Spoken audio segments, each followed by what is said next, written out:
Hi, welcome to our channel where we share the most intriguing stories.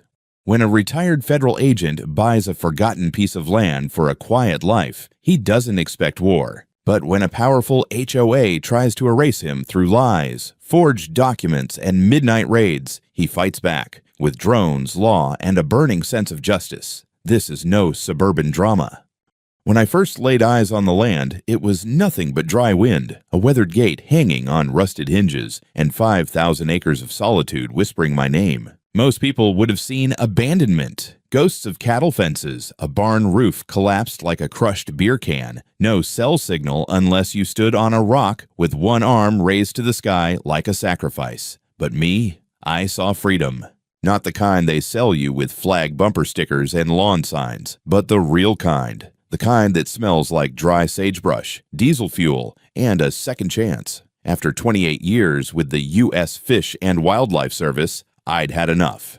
Enough of meetings about meetings, enough of politics pretending to care about conservation, and definitely enough of strip mall suburbs smothering every square inch of what used to be open range. So I bought this place at a federal land auction for what most folks in the Elk Hollow Preserve spend on landscaping in a year. That's not an exaggeration. Their HOA dues alone could fund a small-town library. Mine, zero.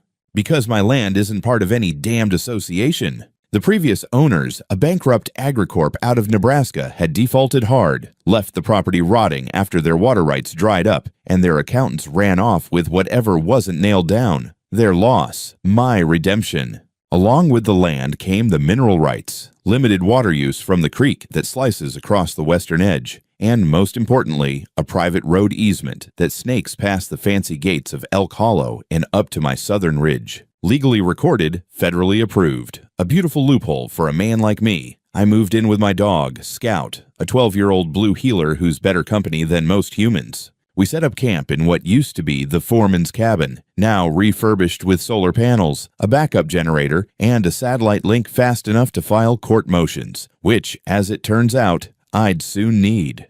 2 days after I brought the horses in and locked the new steel gates behind me, they came. A white Tahoe, county sheriff logos on the side.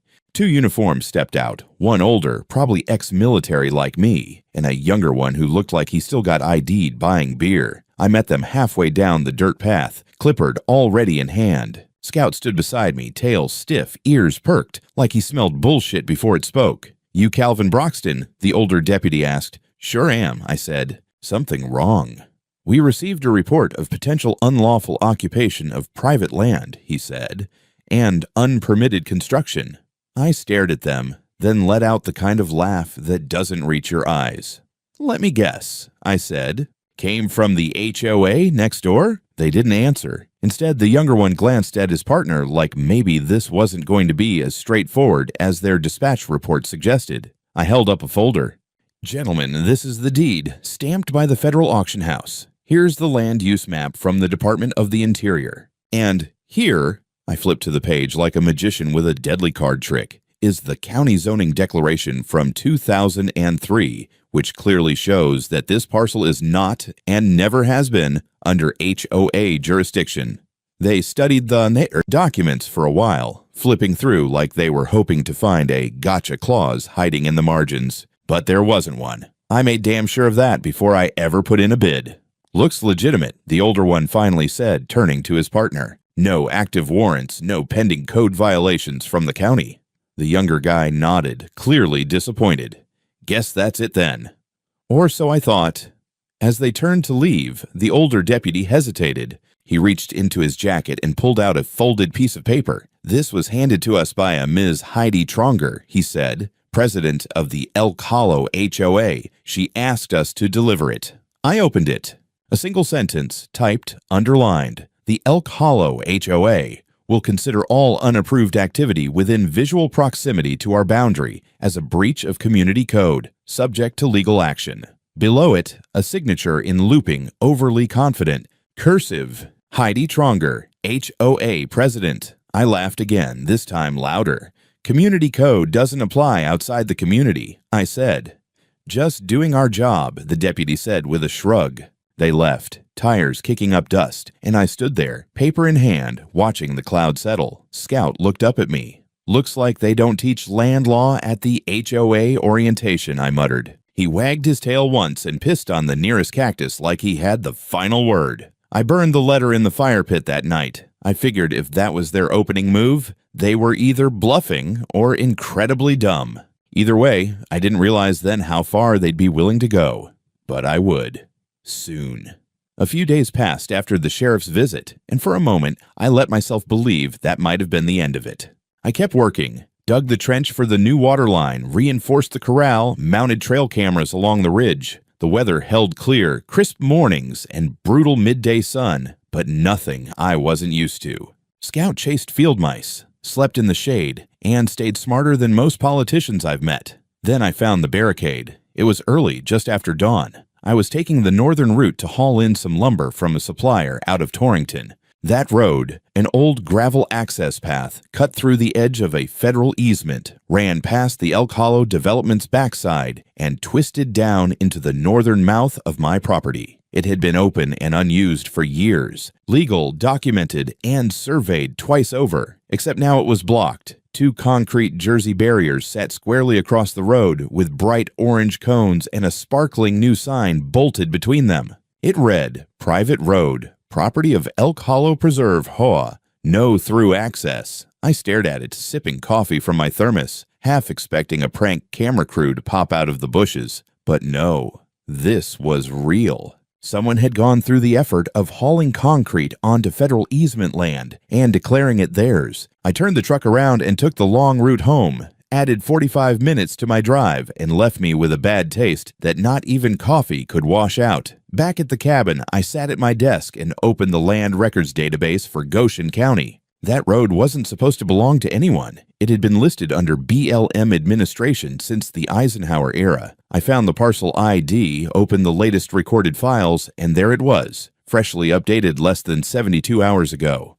A temporary custodial management agreement listing Elk Hollow HOA as a designated steward of Parcel 33 pending county review. It had a signature from a deputy clerk I'd never heard of. And worse, a digital sign-off from the former county surveyor, a guy named Randall Hobbs, who had left office and left the country back in April. The signature block said it was authorized last week. Dead men, or expatriated ones, don't usually sign zoning paperwork. That's when my gut twisted. I didn't panic. I took screenshots, lots of them.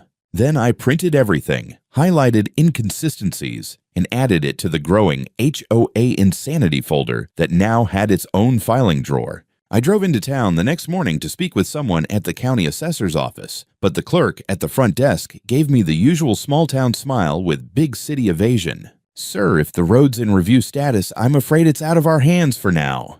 "And who submitted the review request?" I asked. "I'm not authorized to release that." "Well," I said, pulling out a copy of my deed, "you'll want to authorize someone because unless your office just turned over federal infrastructure to a homeowners association, we've got a problem." That got her to flinch, but not enough to be useful. I left my number, asked for a supervisor, and walked out. 2 hours later, I got a call, not from the assessor's office, but from the Elk Hollow HOA general line. I didn't pick up. They left a voicemail. "Hello, Mr.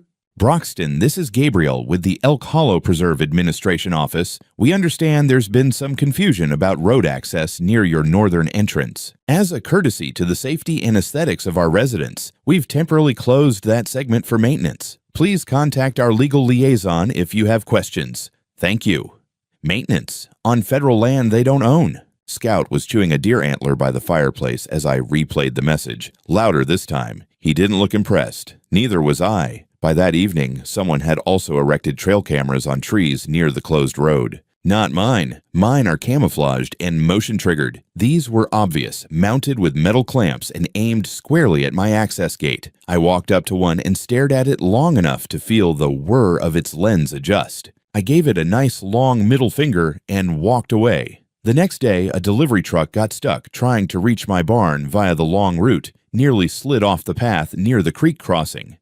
The driver cussed me out like it was my fault for living where no HOA could leash a man. I didn't blame him. I filed a formal complaint with the Bureau of Land Management, referencing the illegal obstruction of a public access route. Then I followed up with the Wyoming Department of Transportation and requested the maintenance records for parcel 33. Spoiler, there were none. And still, that road remained blocked. It wasn't about safety, and it sure as hell wasn't about aesthetics. It was about pressure, isolation, suburban warfare by passive-aggressive infrastructure. They didn't want me there.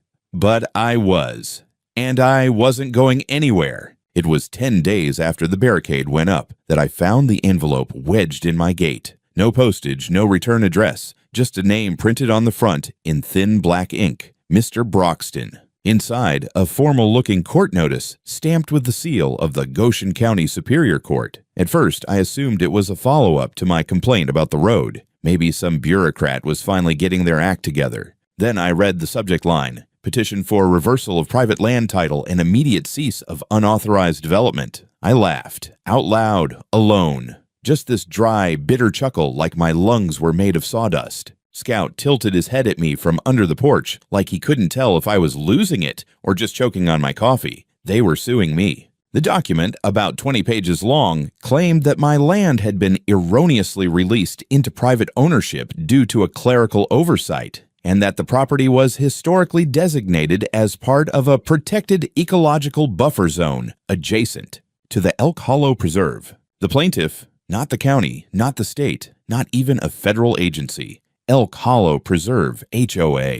They were alleging that my deed was invalid, that my cabin and the new fencing constituted illegal development, and that any further activity would result in both civil penalties and environmental sanctions. Buried deep in the attachment section was an Exhibit B, a digitally signed statement from the county's former surveyor, Randall Hobbs, confirming the zoning error and supporting the HOA's claim. Except Hobbs left the damn country 6 months ago. I know that because I checked his LinkedIn the day they blocked the road. He's in Portugal running a kayak tour company. So, either he had started moonlighting as a remote zoning analyst, or someone had forged a digital signature to support a land grab. But that wasn't all. Later that same afternoon, I received a certified letter from the Wyoming Department of Environmental Protection, marked Urgent Enforcement Notice. It accused me of violating state environmental policy by allegedly engaging in unauthorized deforestation on conservation-adjacent land, and advised that all development, including fencing, plumbing, and road grading, must immediately cease pending investigation.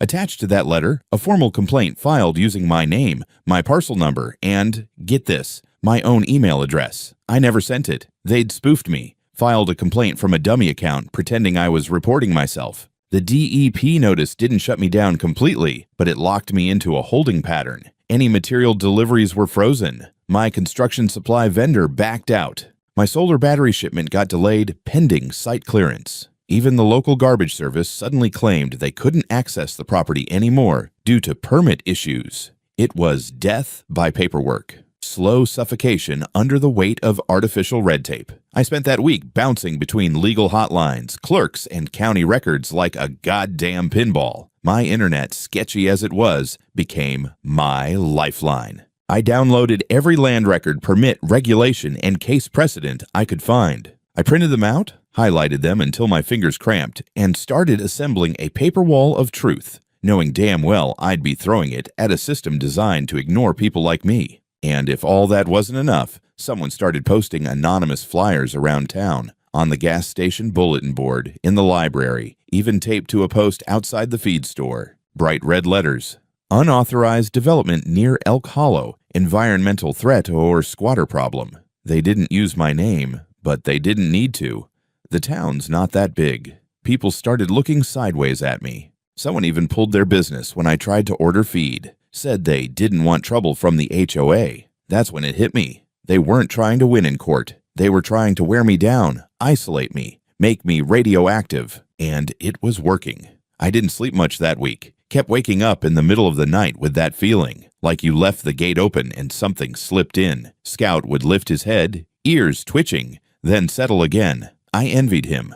I used to sleep like that back when things made sense. When a deed meant ownership and neighbors stayed on their side of the fence. Now I was under siege. Not with guns or pitchforks, but with keyboards, forged files, and zoning codes twisted into weapons, and they'd just fired their biggest shot yet. There's a certain point in a siege when you stop waiting for it to end and start planning your counterattack. For me, that point came around 2 in the morning, after I'd spent 3 sleepless nights sifting through legal documents under a kerosene lamp while Scout snored like a freight train beside the wood stove. I'd had enough. The next morning, I drove into town with a mission. First stop, the county prosecutor's office. Now, I knew I wouldn't get past reception without a fight, especially since I was the subject of what was now, on paper, an active civil land dispute. But I wasn't banking on bureaucracy.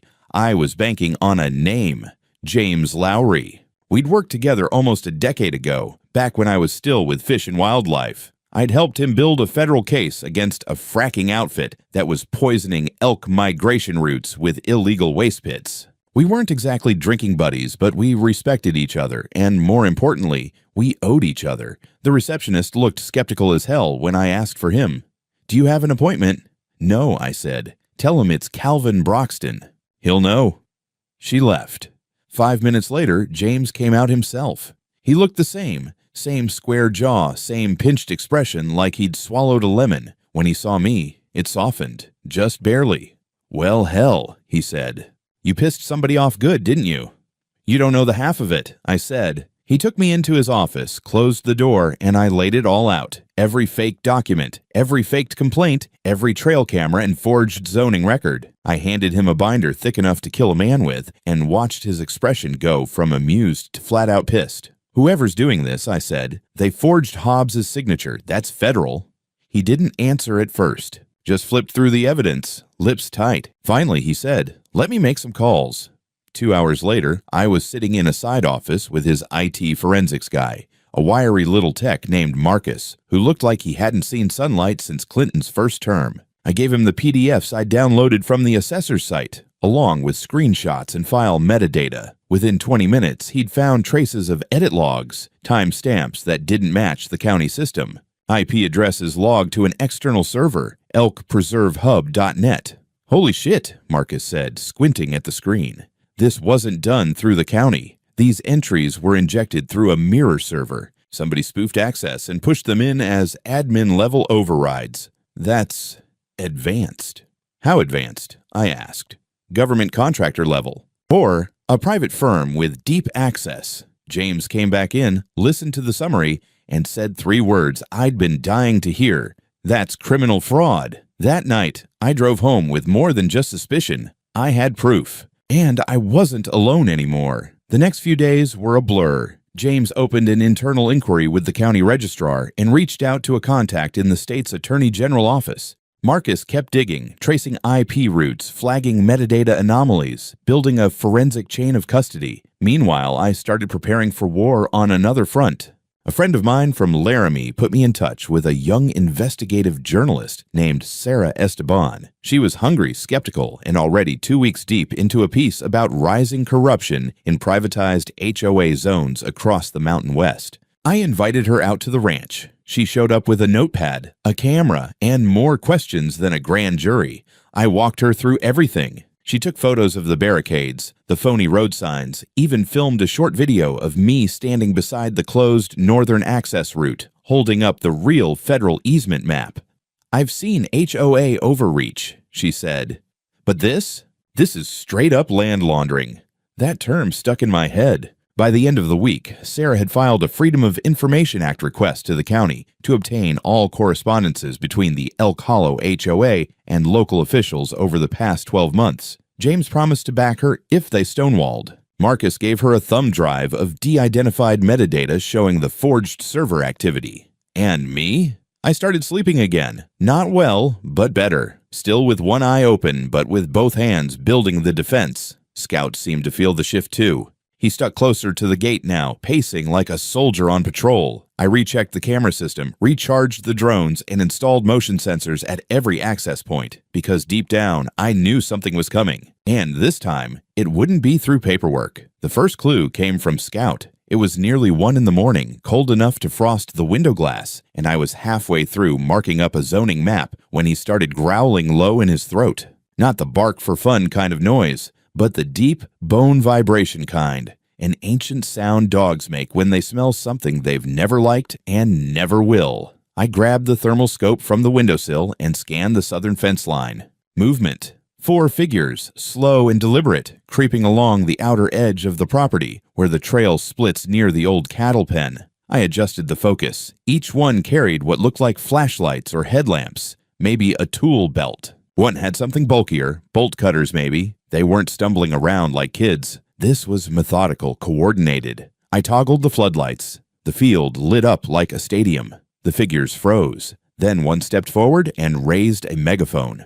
I cracked the front door just enough to hear him shout, "This is a community oversight inspection authorized under Section 7 of Elk Hollow Preserve Code. You are required to present identification and permit documentation." I had to laugh. They were wearing black jackets with patches that read, "Elk Hollow Community Patrol," like some budget cosplay version of a SWAT team. No uniforms, no badges, just the smug confidence of people who think a clipboard is the same thing as a warrant.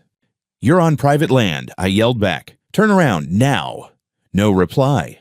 The one with the bolt cutters peeled off toward the east gate. Another aimed what looked like a handheld camera at my cabin. That's when I switched to full lockdown.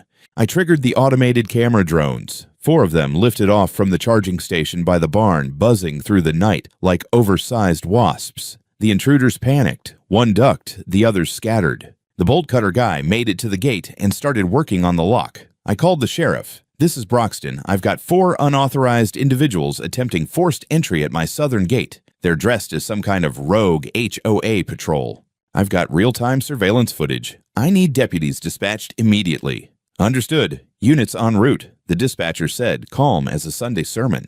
Outside, one of the drones hovered above the gate as the would-be commando tried to cut through the lock. I had a camera feed on my phone showing his face up close, sweating, wide-eyed, lit in red infrared like a deer about to become a bumper story. Scout barked once, loud.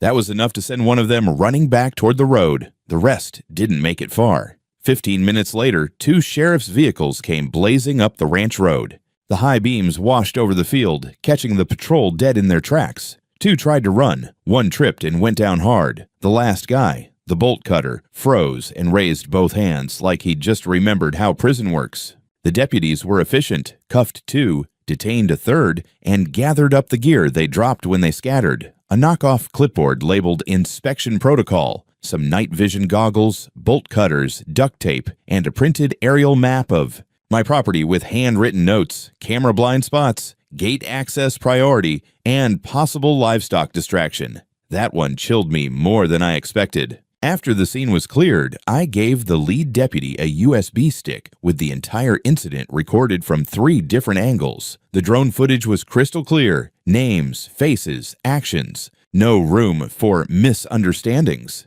"Any idea who they are?" he asked. "Take a wild guess," I said. "They're not my book club." One of the detained men turned out to be Noah Brady, son of the Elk Hollow HOA's legal counsel, Christopher Brady. Small world, isn't it? By sunrise, I was drinking black coffee by the fire, watching local law haul their gear off into evidence bags. One deputy handed me a form to sign and said, "I'm pretty sure this counts as felony trespass, attempted forced entry, and impersonation of a public official. Might even throw in conspiracy. You think they'll actually charge them?" He shrugged. "Someone's going to want to bury this, but the footage makes it hard." I nodded. "Good. Because the footage goes live in an hour." Sarah, the journalist, uploaded the video to her network's YouTube channel at 7 a.m. sharp. She edited it masterfully. Close-up drone shots, audio from my phone call to dispatch, a split screen of me calmly narrating events from my porch while grown men dressed like HOA commandos tripped over tumbleweeds trying to avoid arrest. The headline? When HOAs go militia, Elk Hollow caught in illegal midnight raid on neighboring ranch. The video blew up. By noon, I had offers from 3 national outlets and a podcast invitation from someone named Liberty Dan. People across the country were leaving comments like, "This is why I moved to Alaska," and "Who let the Stepford Wives start a private army?" But I wasn't laughing. This wasn't theater. This was escalation. And someone somewhere in that glass and copper HOA clubhouse was losing control of the narrative. Desperate people do stupid things. And I had a feeling the stupidest was still coming. I thought the raid would be their peak stupidity. Turns out it was just the mask slipping. Within 24 hours of the video going live, the Elk Hollow HOA spiraled from smug silence into full-blown chaos. Their website went offline. Their official email bounced back with a vague, underscheduled maintenance error. And their spokesperson, a guy named Jeremy, who once tried to fine a homeowner for planting non-native geraniums, posted a shaky statement on Nextdoor claiming that the Community Oversight Patrol was not a sanctioned activity. Sure, Jeremy. They just happened to wear matching jackets with the HOA logo and carry official HOA documents by accident. Maybe they picked them up at a garage sale. Sarah's video passed 300,000 views in under 2 days. The footage of the bolt cutter guy panicking under drone lights became a meme before I'd even finished refilling my propane tank. Local papers picked it up, then regional ones. Headlines started using words like vigilante HOA and zoning fraud ring. And that was before the real bombshells dropped. James, the county prosecutor, called me that Friday morning. His tone had changed. Calmer, but harder, like steel that had finally cooled enough to hold an edge. We got the warrant. The sheriff's office raided the Elk Hollow HOA main office that afternoon. I wasn't there for it. I didn't need to be. But from what James told me later, it was a scene straight out of a legal drama. Dozens of files seized. Servers boxed up, laptops, routers, even a fireproof safe pried open and emptied. The HOA president, Heidi Tronger, arrived mid-search in a pearl-white Lexus and tried to claim the warrant was an overreach. According to witnesses, she was politely escorted off the premises when she refused to unlock her phone. A day later, I was called into the prosecutor's office to review evidence. James laid out the results like a blackjack dealer ready to end the game. First up, internal emails between Heidi and the HOA board. Not just the board minutes, they had drafts of strategy memos titled Phase 2, Pressure Response Tactics, and Narrative Reclaim Protocol. Sounded less like a homeowners group and more like a Cold War think tank. They talked openly about removing KB by any legal means or credible emergency, referenced the use of police contacts, and even floated the idea of leveraging fire code violations to get a temporary evacuation order. But the worst, the digital forensics. Marcus had traced the document forgeries, the fake zoning adjustments, the DEP complaint, and the custodial stewardship road filing to a specific device. A desktop workstation inside the HOA office, used by their legal counsel's paralegal. That paralegal, same last name as one of the night raiders. Family business, I guess. The signature of former surveyor Randall Hobbs had been lifted from an old digital property audit, PDF, traced and repasted into a fabricated zoning form. Time-stamped, IP logged, the entire thing stitched together like a bad forgery school project. They had even photoshopped a fake email thread from the Department of the Interior to make it look like the federal auction of my land was in error. The email used Comic Sans. Comic Sans. You'd think if you're trying to fake a federal email, you'd at least go with Arial. Sarah ran a second story that weekend, now with verified records and internal emails. This time, the headline pulled no punches. Documents reveal HOA conspired to fabricate land claims, engineer harassment campaign. National attention followed. A CNN affiliate called, then NBC. Someone from ProPublica asked if I'd go on record. I declined most interviews. I wasn't doing this for attention. I wanted it on record, sure, but I didn't want to be turned into a cause, or worse, a brand. Still, I was invited to a closed-door town council hearing. The room was packed, tense. The mayor, red-faced and visibly sweating, opened with a boilerplate statement about deep concern over recent developments. But what mattered was what came after. James presented the findings publicly, sparing no one. He dropped names, the HOA president, her attorney, a county planning official, and even a city zoning aide who'd accidentally processed the phony documents without verification. It was ugly. Heidi sat in the front row, lips pressed so tight they turned white. She didn't speak. Her lawyer did, a clean-shaven man in a navy suit who said words like allegations, misunderstandings, and process irregularities. It didn't help. The sheriff stood up at the end and announced that arrests were imminent. I walked out of that building into the bright Wyoming sun, dust in my boots, and a half smile under my beard. Not because it was over, not yet, but because they'd finally stopped pretending. It was just after dawn when the convoy rolled in. The sun had barely cracked the horizon, casting long golden lines across the frost-bitten roads of Elk Hollow. A stillness hung in the air, the kind that settles over a place before a storm, even if the clouds haven't yet gathered. The wind carried the scent of pine and dry earth, but underneath it, something else lingered. Anticipation, judgment, the end of something that had gone on far too long. They didn't come with sirens. They didn't need to. 3 sheriff's cruisers moved in formation like chess pieces, followed by a black SUV with federal plates and a matte gray van stenciled with the words Evidence Collection Unit in block letters that seemed to hum with finality. Their engines were low and deliberate, barely louder than the gravel crunching beneath them. No flashing lights, no shouting, just that slow, relentless inevitability. I stood up at the ridge with Scout, coffee in hand, watching the whole thing unfold through the scope mounted on my tripod. 1 mile out, perfect line of sight. The lens caught the glint of metal cuffs before I even registered what was happening. Heidi Tronger, president of the Elk Hollow HOA, queen of bureaucracy, tyrant of trimmed hedges, was being arrested at the wrought iron gates of the community clubhouse. Her blazer was pressed, her hair immaculate, not a strand out of place. She didn't resist, didn't yell, just stared ahead like she couldn't quite believe the world had turned on her. 2 deputies flanked her, cuffing her hands behind her back with the kind of quiet professionalism reserved for delicate targets, like they were restraining a swan that might bite if startled.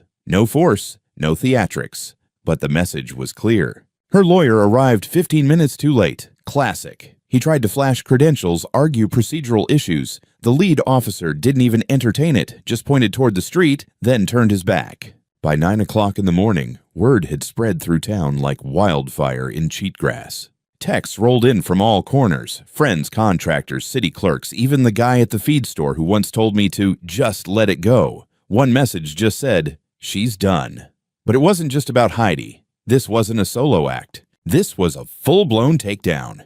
The charges came down like a hailstorm. 14 criminal counts, forgery of public records, conspiracy to defraud a government entity, unlawful impersonation of a regulatory official, interference with municipal zoning procedures, criminal, trespass with administrative enhancement, and more. The dragnet didn't stop with her. Her co-conspirators took hits too. The HOA's in-house attorney was slapped with obstruction of justice and aiding in the fabrication of official documents. A city zoning aide, someone who'd coincidentally lost my parcel documents, was charged with accepting improper influence and dereliction of duty. Even the paralegal who forged the infamous fake email in Comic Sans, no less, was indicted for willful document fraud. Harsh, maybe, but not undeserved. Later that afternoon, James Lowry, regional DA, held a press conference flanked by 3 state officials and 2 very serious-looking men in gray suits. He stood before the podium like he was reading a sermon, and maybe he was.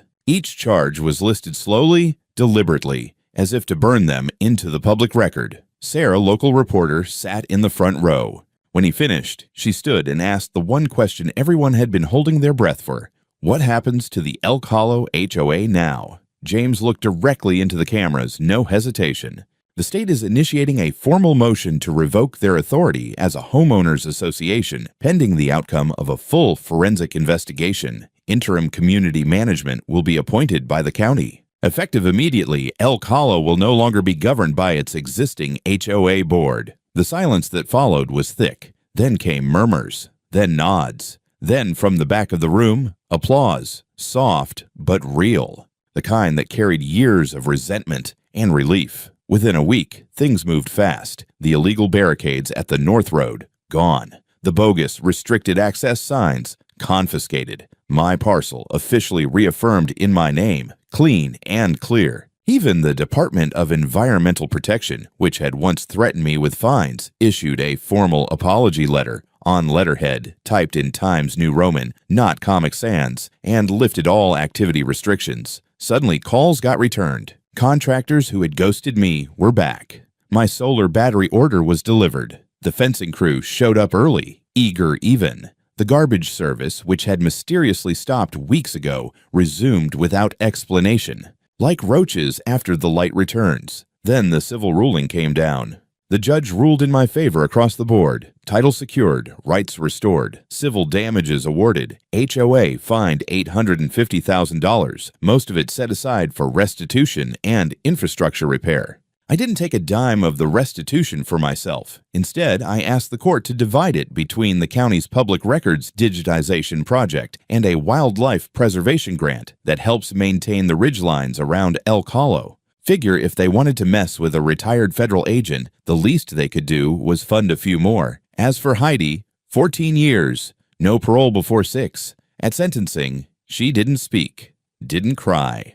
Just sat there rigid, expression neutral, like it was all happening to someone else. She wasn't the only one in denial. In the weeks that followed, some of the very same residents who once waved HOA newsletters in my face started showing up at my gate. Some brought casseroles, some brought apologies. One guy in cargo shorts and shame handed me a 6-pack of Artisan IPA and muttered, "I didn't vote for her." I looked him square in the eye. "This isn't an election," I said. Then I took the beer. Wyoming hospitality and all. The county assigned an interim administrator to oversee the transition, while a long overdue audit of Elk Hollow's governance began. There was talk of dissolving the HOA entirely. I didn't care one way or the other. I had my land. I had my rights. And finally, I had peace. Not silence born of fear. Not quiet like a loaded gun sitting on a kitchen table. Real quiet. The kind that comes after a storm passes and the trees are still standing. The kind you can breathe in. The kind you can believe in. The kind you fight for.